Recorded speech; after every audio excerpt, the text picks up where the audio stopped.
ఇది real story. Subscribe చేసుకోండి. సుశీలమ్మ సుబ్బయ్య దంపతులకు ఏకైక కుమారుడు హరీష్. అయితే వారు హరీష్ని మంచి చదువులు చదివించారు. అలాగే హరీష్కి మంచి సాఫ్ట్వేర్ ఉద్యోగం వచ్చింది. అప్పుడు ఆ దంపతులు హరీష్కి వివాహం జరిపించారు. అయితే వచ్చిన కోడలిని వారికి కూతుర్లు లేకపోవడంతో కూతుర్ల కన్నా ఎక్కువగా చూసుకున్నారు. సుశీలమ్మ గారైతే కొడుకు పెళ్లిలో కోడలికి నగలు లేకపోతే వాళ్ళ ఫ్యామిలీలో ఎక్కడ పరువు పోతుందోనని సుశీలమ్మ గారి అమ్మవారు ఇచ్చిన 2 ఎకరాల భూమిని అమ్మి మరీ తనకి నగలను కూడా చేపించింది. అప్పటి నుంచి తన కోడలైన సునీతని చాలా బాగా చూసుకునేవారు. అమ్మాయి అత్తారింటి నుంచి కొత్తగా ఇక్కడికి వచ్చింది కదా అని పొద్దున్నే లేచి పనులన్నీ చేసేది సుశీలమ్మ గారు. అలా సునీత మెల్లిగా 8ంటికి లేచి స్నానం చేసి అక్కడ రెడీ అయి ఉన్న టిఫిన్ని చేసేది. సుశీలమ్మ గారు కోడలు సునీతాని కూడా ఉద్యోగం ఉండటంతో ఇంకా కొంచెం జాగ్రత్తగా తనని చూసుకునేది. ఏ పని కూడా చేయనిచ్చేది కాదు. అంటే కొంచెం అలవాటు పడాలి కదా అంటూ సునీత చేస్తాను అన్నా కూడా చిన్న చిన్న పనులు చేపిస్తూ తను పెద్ద పనులన్నీ సుశీలమ్మ గారే చేసేవారు. అలా ఒక నెల గడిచిపోయింది. ఇంకా తన కొడుకుకి ఉద్యోగం సిటీలో చేస్తాడు కదా, తన కోడలు కూడా ఉద్యోగం సిటీలోనే కావున వాళ్ళు అక్కడి నుంచి సిటీకి బయలుదేరవలసి వచ్చింది. అప్పుడు సునీత తన భర్త హరీష్ సిటీకి బయలుదేరారు. సుశీలమ్మ సుబ్బయ్యలు మాత్రం ఊర్లోనే ఉండిపోయారు. అలా రోజులు గడుస్తున్నాయి. సునీతకి ప్రెగ్నెన్సీ వచ్చింది. అందుకని కొడుకు కోడలిని చూసి వద్దామని సుశీలమ్మ గారు సుబ్బయ్య బయలుదేరి సిటీకి వచ్చారు. వచ్చి కొడుకు కోడలిని చూసి వెళ్ళడం అలా వస్తూ పోతూ రోజులు గడుపుతున్నారు. సునీతకి 2 మగపిల్లలు పుట్టారు. సుశీలమ్మ సుబ్బయ్య మాత్రం ఆ పిల్లను చూడడానికి కోడల్ని కొడుకును చూడటానికి అప్పుడప్పుడు వస్తూ పోతూ ఉండేవాళ్ళు. కానీ వాళ్ళకి ఇప్పుడు కొంచెం అనారోగ్యం కావడంతో రావడం పోవడం అనేది కష్టమైపోయింది. సుబ్బయ్య గారికి షుగర్ బీపీ ఉండడంతో హాస్పిటల్కి వెళ్ళడం, తన పనులు తాను చేసుకోవడం చాలా కష్టమైపోయింది. సుశీలమ్మ గారైతే మొత్తం తన భర్త వెనకాలే ఉండవలసి వస్తుంది. అప్పుడు ఒకరోజు సుశీలమ్మ గారు తన కొడుకుకి ఫోన్ చేసి, హరీష్, నాన్నకి బీపీ షుగర్ వచ్చాయి కదా, అందుకని తనకి హెల్త్ చాలా బాగోలేదు నాయనా, వెంటనే హాస్పిటల్కి తీసుకెళ్ళాలి, తనని బాగు చేయాలి అంటే మెరుగైన మందులు వాడాలి అంట, ఇక్కడ చిన్న ఆసుపత్రిలో చెప్పారు అని తన కొడుకుతో చెప్పింది సుశీలమ్మ. అది తెలుసుకున్న తన కొడుకు, అవునా, సరే, ఇద్దరూ వెంటనే ఇక్కడికి వచ్చేయండి ఇప్పుడే అని అన్నట్టుగా చెప్పాడు. మరుసటి రోజున సుశీలమ్మ గారు సుబ్బయ్య గారు ఇద్దరూ సిటీ బయలుదేరి కోడలు కొడుకు దగ్గరికి వచ్చేశారు. సిటీ వచ్చిన తర్వాత సుశీలమ్మ సుబ్బయ్య ఇద్దరూ తన కొడుకుతో ఇలా చెప్పారు, హరీష్, మేము ఇక నుండి ఇక్కడే ఉంటాము, ఊరిలోకి వెళ్ళము, ఎందుకంటే మీ నాన్నకి ఎప్పుడు ఎలా ఉంటుందో తెలియట్లేదు, అయినా పిల్లలపై బెంగ పెట్టుకొని మళ్ళీ మళ్ళీ వస్తా వస్తా అని అంటున్నాడు, అక్కడి నుంచి తీసుకురావడం నాకు కూడా కష్టమవుతుంది నాన్న, అందుకని మేము ఇక్కడే ఉండిపోతాము అని అన్నది.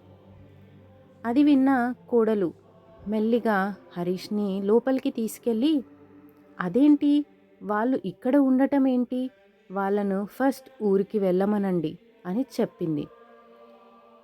కొడుకు అటూ ఇటూ చెప్పలేక మధ్యలో సతమతం అయిపోయాడు. కానీ బంధువులు చుట్టుపక్కల వాళ్ళకి చెప్పడంతో వాళ్ళు అందరూ చెప్పడంతో సునీత వాళ్ళని ఉండడానికి ఒప్పుకుంది.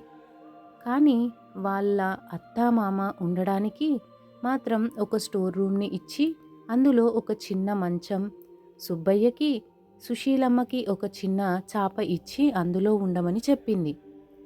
దాంతో ఆ దంపతులు వెళ్ళి అటు ఊర్లో ఒంటరిగా ఉండలేక ఇక్కడే ఉంటే కనీసం మనవళ్ళు కొడుకు కోడలు కళ్ళ ముందు ఉంటారు కదా అని సర్దుకొని పడుకున్నారు. మరుసటి రోజు పొద్దున్నే సునీత లేచి పిల్లలకి టిఫిన్ రెడీ చేసే తరుణంలో గిన్నెలతో గట్టి గట్టిగా శబ్దం చేయసాగింది. దాంతో మెలకువ వచ్చిన సుశీలమ్మ వెంటనే లేచి కిచెన్లోకి వెళ్ళింది. అది గమనించిన సునీత ఇలా అంటుంది, అందరూ ఎవరికి వాళ్ళు పొద్దున పడుకొని ఉంటే వంట పని చేసేది ఎవరు అని గట్టిగా అరుస్తూ ఉంది. అది తెలుసుకున్న సుశీలమ్మ చీపురు తీసుకొని అంతా ఊడ్చి మళ్ళీ వచ్చి గిన్నెలు కడిగింది. సునీత మాత్రం టిఫిన్ రెడీ చేసి పిల్లలకి తినిపిస్తూ కిచెన్లో నుంచి పక్కకు వచ్చేసింది.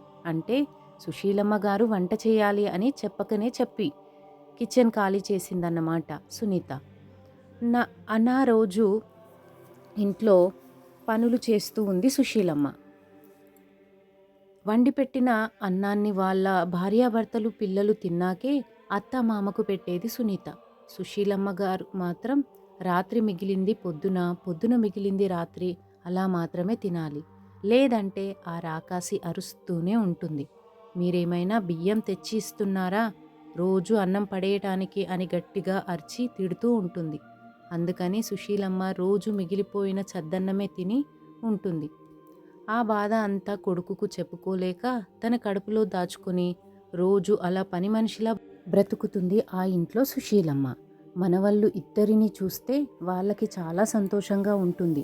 కానీ కోడలు మాత్రం మనవళ్ళని వాళ్ళ దగ్గరికి వెళ్ళనివ్వకుండా ఉంచుతుంది. వాళ్ళ దగ్గరికి వెళ్తే దుర్వాసన వస్తుంది, మీరు నాన్నమ్మ తాత దగ్గరికి వెళ్ళొద్దు అని పిల్లలకు బాగా రోజు చెప్తూ ఉండేది సునీత.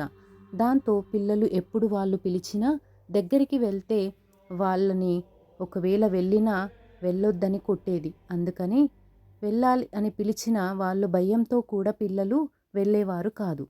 పిల్లలకి ఆడుకోవడానికి అని ఒక పప్పీని తీసుకున్నారు, అంటే కుక్కపిల్ల. ఆ కుక్కపిల్లతో పిల్లలు రోజు ఆడుకోవడం, దానికి స్నానం చేయించడం, దానికి తినిపించడం ఇవన్నీ చేస్తూ ఉండేవాళ్ళు. కానీ ఆ వృద్ధులను మాత్రం ఎవ్వరు పట్టించుకునేవాళ్ళు కాదు. అప్పుడు సుశీలమ్మ సుబ్బయ్య అనుకునేవారు, మనం కుక్క కన్నా హీనంగా మారిపోయాము ఈ ఇంట్లో అని సుబ్బయ్య సుశీలమ్మతో అంటూ బాధపడేవాడు రోజు. అయినా తన కోడలికి ఎదురు మాట్లాడలేక పిల్లల్ని దూరం నుంచే చూస్తూ సంతోషపడుతూ ఉండేవారు. అత్త ఇంట్లో అంత వెట్టి చాకిరి చేసినా తనకు మాట్లాడే హక్కును ఇచ్చేది కాదు. ఏదైనా మాట్లాడితే గట్టిగా ఇంట్లో ఉన్న వస్తువులను కింద పడేసి అరుస్తూ ఉండేది సునీత. దాంతో భయపడి సుశీలమ్మ ఏమీ మాట్లాడేది కాదు. వాళ్ళ అవసరాలను, వాళ్లకు ఏమి కావాలి అన్న విషయాలను కూడా ఎవ్వరూ అడిగేవాళ్ళు కాదు.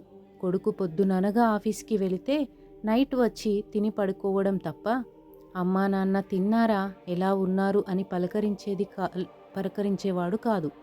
సుబ్బయ్యకి నెలకు పెన్షన్ వస్తుంది. ఆ పెన్షన్ కూడా తన కొడుకే తీసుకుంటాడు. సుబ్బయ్య ఎప్పుడైనా డబ్బులు ఉండని, నా పెన్షన్ డబ్బులు అని ఎప్పుడైనా అడిగితే, నీకేం అవసరం ఉంటుంది, నీకు ఏదైనా కావాలి అంటే నాకు చెప్పు, తెచ్చిస్తాను అని అనేవాడు. సుబ్బయ్య సుశీలమ్మకు ఏదైనా అనారోగ్య సమస్య వచ్చినా గవర్నమెంట్ హాస్పిటల్కి వెళ్ళి మందులు తెచ్చుకునేవారు. అలా రోజులు గడుస్తున్నాయి. సుశీలమ్మ ఆరోగ్యం కూడా క్షీణిస్తూ వచ్చింది. తనకు ఏ పనైనా చేయాలి అంటే తన వల్ల అవటం లేదు. తనకి మోకాళ్ళ నొప్పులు రావడంతో తను చేయలేకపోయేది. ఇంకా సునీత అప్పుడు స్టార్ట్ చేసింది, ఈ వృద్ధులని ఇంట్లో పెట్టి ఏం చేసుకోవాలి, వాళ్లకు నేను చేసి పెట్టాలంటే నా వల్ల కాదు, వీళ్ళని వెంటనే వృద్ధాశ్రమంలో జాయిన్ చేయండి అంటూ భర్తతో కోపంగా అన్నది సునీత. అంతే, ఒక్కసారిగా ఆ మాట విన్న సుబ్బయ్య సుశీలమ్మ గారికి గుండె పగిలినంత పనయింది. స్టోర్ రూమ్లో నుంచి ఏడుస్తూ బయటకి వచ్చిన ఆ వృద్ధులు, అమ్మా దయచేసి మమ్మల్ని వృద్ధాశ్రమంలో వేయొద్దు తల్లి, మేము మిమ్మల్ని ఎలాంటి ఇబ్బంది పెట్టము, మా పనులు మేమే చేసుకుంటాము, కానీ మమ్మల్ని అక్కడ ఉంచొద్దు అని ఏడుస్తూ ప్రాధేయపడ్డారు. ఎందుకంటే అక్కడ ఒంటరిగా ఉండవలసి వస్తుందనే కదా ఊర్లో నుంచి ఇక్కడికి వచ్చారు. అయినా కనకరించని ఆ కసాయిది తన భర్తతో అంటుంది, మీరు వెంబడే వీళ్ళని తీసుకెళ్ళి వృద్ధాశ్రమంలో జాయిన్ చేస్తారా, లేదంటే నేనే ఇంట్లో నుంచి వెళ్ళిపోతాను అని కండిషన్ పెట్టింది తన భర్తకి. అప్పుడు ఏమీ చేతగాని ఆ దద్దమ్మ అమ్మా నాన్నని తీసుకెళ్ళి వృద్ధాశ్రమంలో జాయిన్ చేయడానికి వెళ్ళాడు. వృద్ధాశ్రమంకి వెళ్ళేటప్పుడు సుబ్బయ్య సుశీలమ్మ చిన్నపిల్లల్లా రోదిస్తూ ఏడుస్తూ వెళ్ళారు. అది కూడా తన కొడుకు జీవితం పాడవుతుంది, మా వల్ల పిల్లలు అనాథలైపోతారేమో అని ఆలోచించుకొని వెళ్ళడానికి ఒప్పుకున్నారు ఆ తల్లిదండ్రులు. Thank you friends. Please subscribe చేసుకోండి మీకు కనుక ఈ వీడియో నచ్చితే.